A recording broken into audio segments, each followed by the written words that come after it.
கொள்கை, அதையும் நாங்கள் கொண்டாந்தோம். சிறந்த நெசவாளருக்கு விருதுகள் கொடுத்தோம். கொரோனா காலத்தில் அந்த நெசவாளுடைய கோரிக்கை ஏற்று 2000 ரூபா கொடுத்தோம். 1,57,997 பேருக்கு கொடுத்தோம். 32 கோடி இதற்காக நிதி ஒதுக்கீடு செஞ்சு கொடுத்தோம். இப்படி பல திட்டங்களை கொண்டாந்துருக்கிறோம்.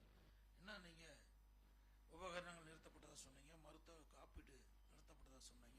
அதிமுக ஆட்சியில் வழங்கப்பட்ட அந்த திட்டங்கள் எல்லாம் திராவிட முன்னேற்ற கழக ஆட்சியிலே நிறுத்தப்பட்டதாக இங்கே தெரிவித்திருக்கின்றீர்கள். இதையெல்லாம் அதிமுக ஆட்சி வந்தவர்கள் எந்தெந்த திட்டத்தை அதிமுக ஆட்சியிலே தொடரப்பட்டதோ அதையெல்லாம் மீண்டும் தொடரும். சேம்பர் காம்பஸ் சொன்னாங்க, ஒரு நிறுவனம் 500 கோடி வேணும், ஒரு மாவட்டத்தை உருவாக்கினா 500 கோடி வேணும். ஆனால் இந்த ஆட்சியில் பணம் இல்லை, முதல்ல தெரிஞ்சுங்க. அதனால தான் இன்னும் ஒரு மாவட்டத்தை கூட அறிவிக்க முடியல. நான் இருக்கும்போது 6 மாவட்டத்தை அறிவிச்சேன். நிதி ஆதாரத்தை உருவாக்க முடியல. நிதி ஆதாரம் எப்படி இருக்குதுன்னே தெரியல. இப்போ 4,38,000 கோடி 4 வருஷத்துல வாங்கிட்டாங்க. இந்த வருஷம் 1 லட்சம் கோடி வாங்குறாங்க. இப்போ 5 ஆண்டுல 5,38,000 கோடி கடன் வாங்கிடுவாங்க. கடந்த 73 ஆண்டு காலமாக 2021ஆம் ஆண்டு வரை 73 ஆண்டு காலம் பல்வேறு கட்சிகள் தமிழகத்தில் ஆட்சி செய்து 21ஆம் ஆண்டு தமிழகத்தினுடைய கடன் 5,18,000 கோடி. கொரோனா காலத்தில் ஒரு ஆண்டு வருமானமே கிடையாது, செலவு 40,000 கோடி கொரோனாவுக்கு செலவு. இப்போ 5 ஆண்டுல இந்த ஆட்சி முடிகின்ற பொழுது 5,38,000 கோடி என்றால் திட்டத்திற்கு எங்கே பணம் இருக்கு என்பதை முதல்ல யோசனை பண்ணணும். பணம் இருந்தால் தான் மற்றதை செயல்படுத்த முடியும். இருந்தாலும் இருக்கின்ற சூழ்நிலைக்கு தக்கவாறு அதிமுக அரசாங்கம் செயல்படும். அதோட இங்க ஈழுவந்தியா இந்த ஜாதி சான்றிதழ் பற்றி இங்க சொன்னாங்க. அதிமுக ஆட்சியில் நல்லா கிடைச்சது. 4 ஆண்டுகளாக இன்னைக்கு ஓபிசி இன்னைக்கு வழங்குவதற்கு மத்திய அரசுக்கு பரிந்துரை செய்யவில்லை என்ற ஒரு கருத்தை சொல்லியிருக்கிறாங்க. அதிமுக ஆட்சி வந்த பிறகு அவருடைய கோரிக்கையை நிறைவேற்றுவதற்கான நடவடிக்கை எடுக்கப்படும். தென்னை விவசாயிகளை பற்றி சொன்னாங்க, நிறைய செஞ்சிருக்கிறோம். அண்ணன் தாமோதரன் இங்க வேளாண்மை துறை அமைச்சராக இருக்கும்போது நிறைய செஞ்சார். இதெல்லாம் கூட நிறைய இருக்குது. ஆகவே தென்னைக்கு இந்த வாடல் நோய் நீங்க சொன்னீங்க, அதை கட்டுப்படுத்துவதற்கு கூட அதிமுக அரசாங்கத்தில் நடவடிக்கை எடுத்தோம். அதற்காக இன்றைக்கு மத்திய அரசுகிட்ட நாங்கள் நிதி கேட்டு பெற்று கிட்டத்தட்ட 754 கோடி அதற்காக நிதி பெறுவதற்கான முயற்சி எடுத்து முதல் கட்டமாக 20 கோடி கொடுத்தாங்க. வெள்ளை பூச்சிலாம் விழுந்தது, அந்த பூச்சியை விழுங்குறதுக்கு இன்னொரு பூச்சி விழுந்தது கூட நாங்கள் நடவடிக்கை எடுத்தோம். அது மட்டும் இல்லை, இன்றைக்கு மத்திய தென்னை வளர்ச்சி வாரியத்தின் மூலமாக அம்மாவுடைய ஆட்சியில் இருக்கும்போது 100 ஏக்கர் நிலம் தென்னை தென்னை சிறப்பு உற்பத்தி மையம் எக்ஸலன்சி சென்டர் மற்றும் தென்னை நாட்டு பண்ணைக்காக வழங்கப்பட்டது. அது மட்டும் இல்லை, நீராப்பானம், அதுவும் சில சட்ட விதியெல்லாம் சட்டமன்றத்தில் அதை தளர்த்தி நீராப்பானம் தயாரிப்பதற்கு கொடுத்தோம். அந்த ஆட்சியில் நிறுத்தப்பட்டதாக சொன்னாங்க. அதே போல ஒப்பரை தேங்காய் கொள்முதல் விலை குறைஞ்ச பிறகு நான் மத்திய அரசுகிட்ட நம்முடைய பொள்ளாச்சி ஜெயராமன் அவர்களும் சகோதரர் வேலுமணி அவர்களும் கோரிக்கை வச்சாங்க. தென்னை பயிரிட்டு விவசாயிகள் கடும் பாதிப்பு உள்ளாகிறாங்க, நான் கொப்பரை தேங்காய் விலை உயர்த்த வேண்டும் என்று சொல்லி அதை மத்திய அரசு கொடுத்த உடனே 111 ரூபாய் 80 காசு உயர்த்தப்பட்டாங்க. அப்போ விலை வீழ்ச்சியிலிருந்து விவசாயிகள் நாங்கள் காப்பாற்றப்பட்டோம். அது மட்டும் இல்லை, இன்னைக்கு தேங்காயை பற்றி சொன்னாங்க. இன்னைக்கு கஜா புயல நம்ம மாவட்டம் மட்டும் இல்லை, ஒட்டுமொத்தமாக தென்னைங்கிற போது தமிழ்நாடு முழுவதும் பயிரிடுறாங்க. அதற்கு அந்த விவசாயிகளுக்கெல்லாம் இழப்பீட்டு தொகை அதிகமாக கொடுத்தோம். மீண்டும் அந்த தென்னை நாட்டு தனியாக கொடுத்து மறுபடியும் அதை வளர்க்கறதுக்கு மானியம் கொடுத்தோம். இவ்வளோ நாங்கள் கொடுத்தோம். அதிமுக ஆட்சியை கண்ட பொழுது கொடுத்தோம். அதோட வறட்சி நிவாரணம், இன்னைக்கு கடுமையாக வறட்சி நிவாரணம் என்ற பொழுது விவசாயிகள் பயிரிட்ட பயிர்களெல்லாம் சேதமடைந்த பொழுது அனைத்து இந்திய அண்ணா திராவிட முன்னேற்ற கழக ஆட்சியில் சுமார் 2,248 கோடி வறட்சி நிவாரணம் நாங்கள் தான் கொடுத்தோம். அது மட்டும் இல்லாமல் இஸ்ரேல் மெத்தேடில் நம்முடைய பொள்ளாச்சியை தேர்ந்தெடுத்து அதில் கிட்டத்தட்ட ஒரு 5,000 ஏக்கர் எடுத்து 500 கோடி ரூபாயில் அந்த இஸ்ரேல் திட்டத்தை நிறைவேற்றுகின்ற ஒரு முயற்சி மேற்கொண்டிருக்கும் போது ஆட்சி மாற்றம் ஏற்பட்டது. அதனால் அந்த திட்டம் கைவிடப்பட்டது. தென்னை நார் உற்பத்தியை பற்றி சொன்னாங்க, அது முழுசாக அதில் சொல்லலை. இருந்தாலும் அதை அதிமுக ஆட்சி வந்த பிறகு தேவையான நடவடிக்கை எடுக்கப்படும். இந்த ஆயக்கட்ட பகுதியில் இன்றைக்கு ஏற்கனவே நிர்ணயிக்கப்பட்ட அந்த பாசன பகுதியெல்லாம் இன்றைக்கு மனையாக பிரித்து விற்கப்பட்ட காரணத்தினாலே அதில் எவ்வளவு மனை விற்கப்பட்டுகின்றதோ அதற்கு தக்கவாறு ஆயக்கட்ட பகுதியை விரிவுபடுத்த வேண்டும் என்று கோரிக்கை வச்சிருக்கிறீங்க. அதெல்லாம் அதிமுக ஆட்சி வந்த பிறகு இது ஆய்வு செய்யப்பட்டு அதில் எவ்வளவு தண்ணீர் விடப்படுகிறது, அதுக்கு எவ்வளவு நீர் தேவை, எவ்வளவு ஏக்கர் பாசனம் பெற வேண்டும், இன்னும் புதுசாக ஏதாவது கால்வாய் வெட்ட வேணுமா, இதையெல்லாம் கணக்கிட்டு அந்த தண்ணீரை முழுமையாக பயன்படுத்துவதற்குண்டான நடவடிக்கை எடுக்கப்படும். அப்புறம் எல்லையோர பகுதியில் தடுப்பணை கட்ட வேண்டாங்க. அதிமுக ஆட்சி இருக்கின்ற பொழுது அண்ணன் பொள்ளாச்சி ஜெயராமன் அவர்கள் தொடர்ந்து வற்புறுத்தி 31 தடுப்பணைகளை கட்டணும். அது மட்டும் இல்லை, இங்கே மட்டும் இல்லை, காவிரி ஆற்றில் தடுப்பணை கட்டணும். இன்றைக்கு குறிப்பிடுகின்ற பொழுது கூட இங்கே சொன்னாங்க, சரபங்க நதி பற்றி சொன்னாங்க. அதிமுக ஆட்சி இருக்கின்ற பொழுது அத்திக்கடை அவனாசி திட்டம் பல ஆண்டுகளாக போராடிட்டு வந்த திட்டத்தையும் நாங்கள் தான் கொண்டாந்து நிறைவேற்றோம். முழுக்க முழுக்க மாநில நிதி, மாநில அரசாங்கத்துடைய நிதியிலிருந்து தான் இந்த திட்டத்தை நாங்கள் அதே மாதிரி நூறேரி, என்னுடைய சேலம் மாவட்டத்தில் நூறேரி திட்டத்தையும் நாங்கள் தான் கொண்டாந்து நிறுத்தினோம். கல்குவாரி கிறிஸ்தர் இங்கே குறிப்பிட்டார்கள். அதையெல்லாம் இப்பொழுது என்னென்ன நிலையில் இருக்கின்றது அதை தொழில் சிறப்பதற்குண்டான நடவடிக்கை மேற்கொள்ளப்படும். அதேபோல் ஆனைமலை விவசாய சேர்ந்து குடிமராம் திட்டத்தை பற்றி பேசினாங்க. அதிமுக ஆட்சியில் தான் பல ஆண்டுகளாக தூர்வாராக இருந்த ஏரிகள்லாம் விவசாய பங்களிப்போடு தூர்வாரப்பட்டு அதில் அள்ளப்படுகின்ற வண்டல் மண் விவசாயியுடைய நிலத்திற்கு இலவசமாக அளிக்கப்பட்டது. அந்த திட்டத்தில் 14,000 ஏரிகள் பொதுப்பணித்துறையின் கீழ் இருக்குது. அதில் 6,000 ஏரிகள் தான் முதற்கட்டமாக நாங்கள் தூர்வாரி இருக்கோம். எஞ்சி ஏரிகள் அனைத்தும் தூர்வாரப்படும். முழுக்க முழுக்க விவசாய பங்களிப்புடைய இந்த திட்டத்தை நிறைவேற்றுவோம். பிஐபி அந்த பாசனத்தில் இருக்கின்ற அதில் இருக்க லஸ்கர் எல்லாம் கால்வாய்கள்லாம் முறையாக பராமரிக்கவில்லை என்ற கருத்தை சொல்லியிருக்கிறீங்க. அதற்குண்டான தீர்வு காணுவதற்குண்டான நடவடிக்கை எடுக்கப்படும் என்பதை நேரத்தில் தெரிவிக்கிறேன். பால் உற்பத்தியாளர்கள் பற்றி இங்கே சொன்னாங்க. அது நானும் சேர்மனாக இருந்தது 1992லேருந்து 96 வரை நான் சேலம் டைரி சேர்மனாக இருந்தேன். இப்போ சேலம் டைரி சேர்மன் தான் இந்தியாவிலே சிறந்த பால் பண்ணை என்று முதலாக நான் தான் தேசிய அளவில் பரிசு பெற்றேன். 2வது பிரைஸு, 3 வருஷம் தொடர்ந்து நாங்கள் அங்கே தேசிய விருதை நாங்கள் பெற்றோம். அந்த அளவுக்கு சிறப்பாக நிர்வாகம் பண்ணி சுமார் 3.5 கோடி ரூபா அந்த காலகட்டத்தில் பேங்கில் டெபாசிட் செஞ்சு வச்சுட்டு வந்தேன். நான் சேர்மனாக இருக்கின்ற காலத்தில் இன்றைக்கு அந்த சேலம் டைரி, சேலம் பால் பண்ணை சிறப்பான முறையில் செயல்பட்டு சுமார் 3.50 கோடி நிதியை டெபாசிட்டாக வச்சுட்டு வந்தோம். உடனுக்குடன் அதனால் இப்போ நம்ம விவசாயிகளுக்கு பல திட்டங்களை கொடுக்கணும்.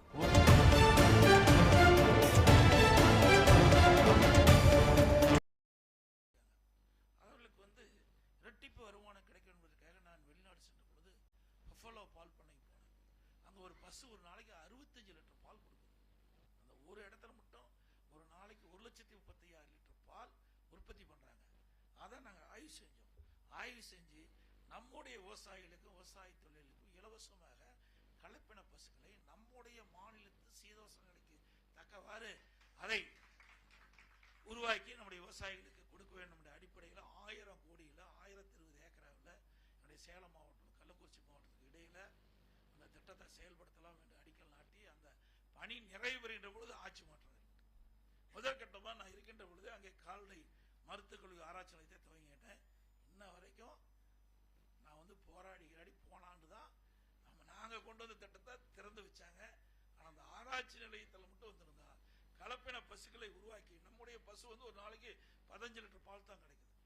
இதே கலப்பின பசு வருகின்ற பொழுது சுமார் 40-45 லிட்டர் பால் நமக்கு கொடுக்கின்ற அளவிற்கு பசுவை உருவாக்கி விவசாயிகளுக்கு இலவசமாக கொடுக்குறோம்.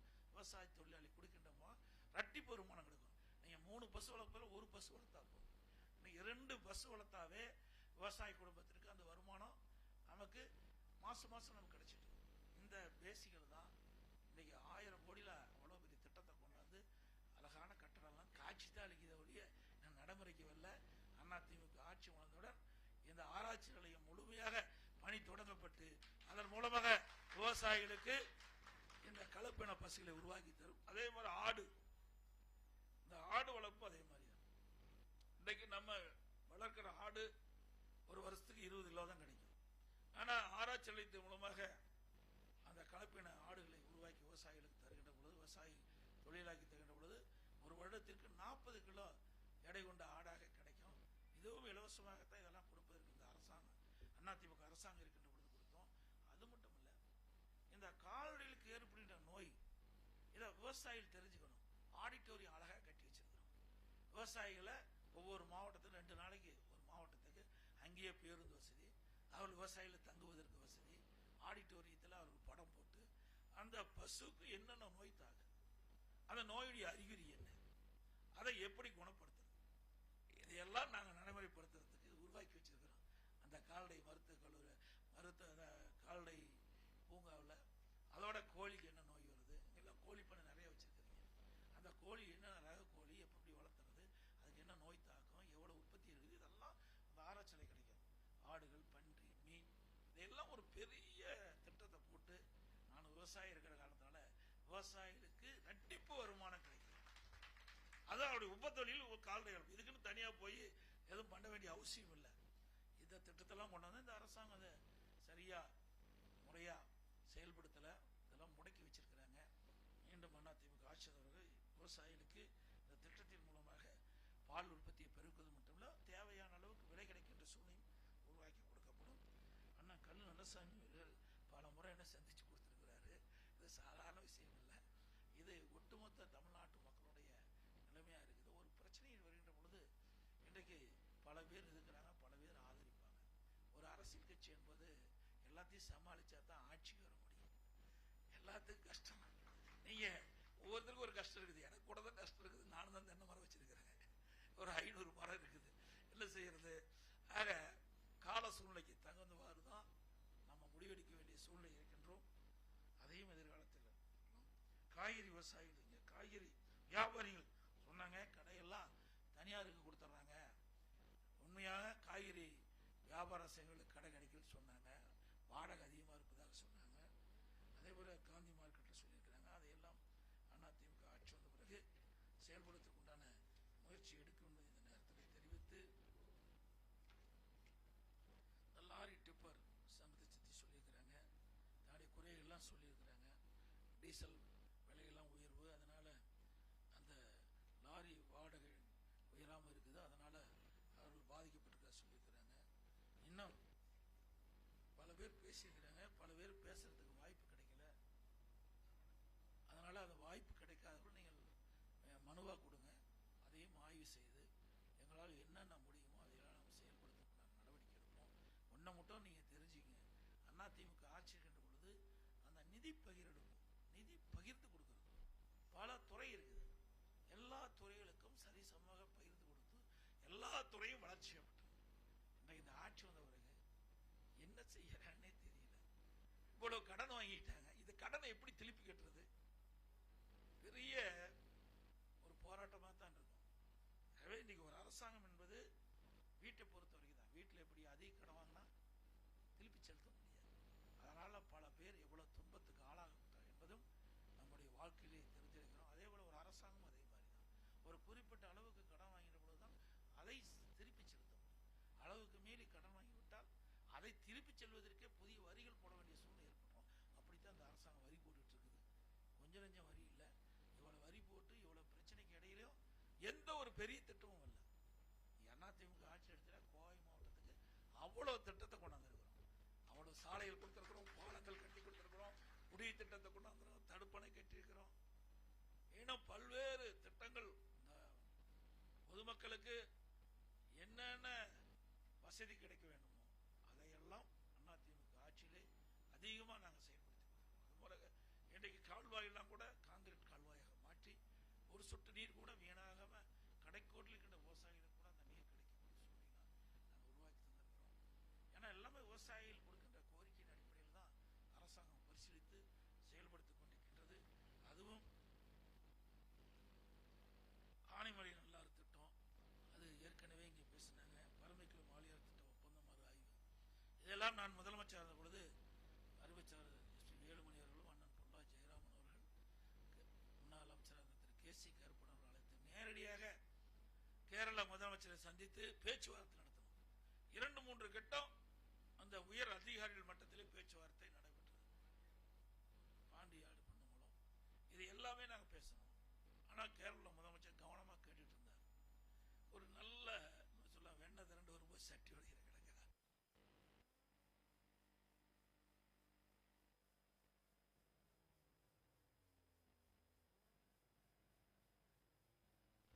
இன்னைக்கு நல்லா போயிட்டு இருந்தது.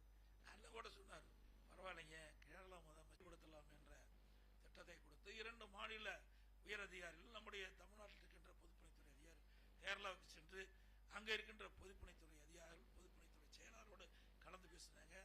அங்க கேரளாவில் இருக்கின்ற பொதுப்பணித்துறை அதிகாரிகள் அதே போல அங்க இருக்கின்ற ஐஏஎஸ் செக்ரட்டரிகளும் இங்க வந்து தமிழ்நாட்டுக்கு வந்து நம்முடைய அதிகாரிகளோடு கலந்து பேசி ஒரு நல்ல சுமூகமான நிலை போயிட்டு இருந்தது.